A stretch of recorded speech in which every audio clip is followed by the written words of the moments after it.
Hello, welcome to Developmental Family Psychology. I'm Dr. Copeland, and I'm glad that you're in my class. This is going to be a little bit experimental because, as you know, as I've mentioned to you, I haven't done this before. We're going to use videos to go along with PowerPoint presentations. So if you're looking at this, you ought to be seeing the first slide on our first PowerPoint.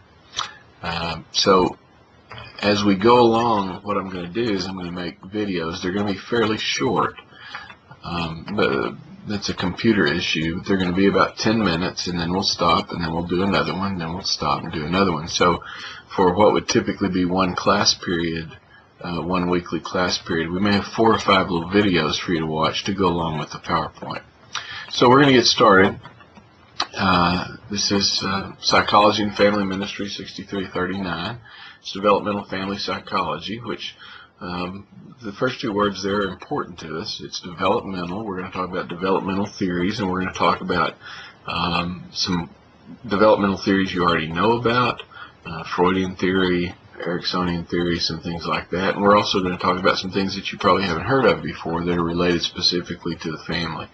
So some old things and some new things. It is all going to be about family. Different stages of the family. We're going to spend a lot of time on different family life cycle ideas, how families change over time, different generational issues, gender issues, cultural issues, lots of different things like that. So we're going to get started by thinking about what a family is. One of the things that I think is kind of interesting and sometimes kind of troublesome is that in our culture we use the term family pretty loosely. And some people like that and some people don't like that.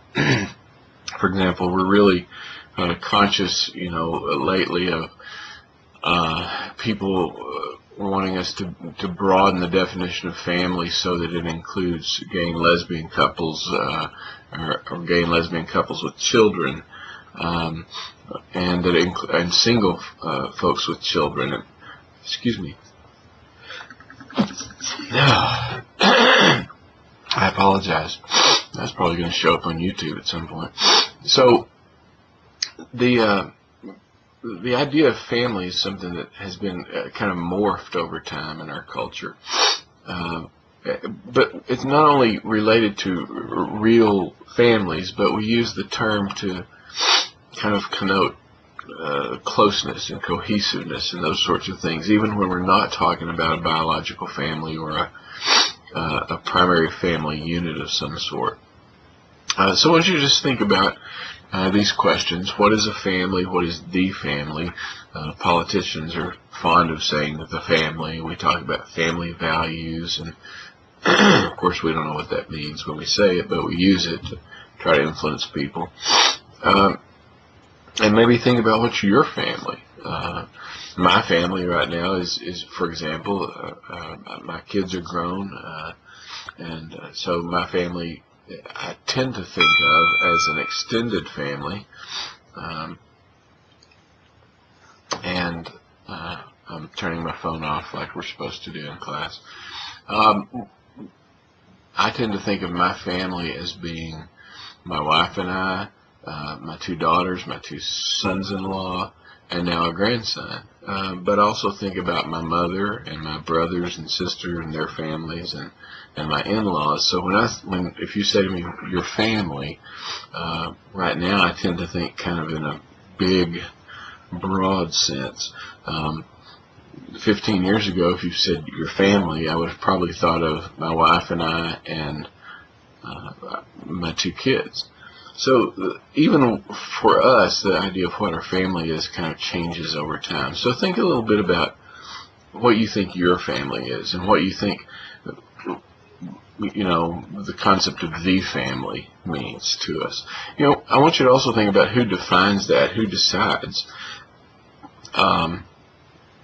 Lots of different places influence what we call the family. The government influences that. The government decides for legal, technical reasons what a family is.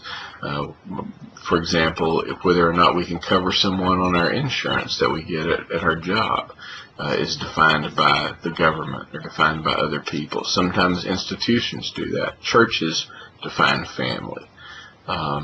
Culture, tradition, all kinds of things define what a family is. So I want us to think about where we get those definitions, and do we need to broaden those? Do we need to narrow them back down? Do we need to be more inclusive? For example, a big question is, what if you're a single person? What if you're a single person with no children? Are you a family unit? Churches, for example, have been really bad about not including single people as being part of family stuff. So that's difficult to know exactly what's the best way to do that, but it's something that we haven't done very well, particularly in churches. So I want you to just think about that idea of family, how it's misused, what the problems might be there. There are some basic things that we use to define family. And I'm going to go through a few of them here with you, and this is just for us to kind of think in broad terms about what the family is and what it's going to mean to us. Families exist in a space and in a setting. That's kind of a geographical concept. Families exist in particular geographical places. They also have particular geographical distances among them. For example, I know people whose kids get married and then they move in next door to them, or all the kids live within about a 100-yard radius of the parents' home, kind of like a compound of some sort. I also know people whose families move way off. Some of you are probably living great distances from your family of origin. And you know that changes your relationships. If my kids now live in San Antonio and one of them's moving to New Haven, Connecticut, so when they move to New Haven, Connecticut, that's going to change our relationship a little bit. We're going to work hard to keep it the same and make it healthy, but distance changes things, and we all know that.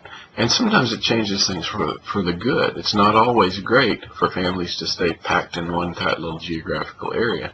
Sometimes moving away helps us be healthier, and some of you have probably experienced that. Time is also an issue. We're going to talk about how families change over time. We're going to talk about family stages and how we go from being single people to being married, maybe, to having children leave, and on and on. So how we move through time is an important thing. How we negotiate within a family, how we make deals, how we say, I'm gonna take care of you if you're a good kid, or you get my praise and my admiration if you make A's, or even within couples we do that kind of thing. I'll be good to you if you are a good sex partner for me, or I will buy you stuff if you show me affection and attention. All kinds of negotiations happen within families, and how we define our family very often has something to do with how we negotiate with each other. Fourth thing here is how we manage impressions. All families do impression management, and it's kind of just a fancy way of thinking about how the outside world sees us.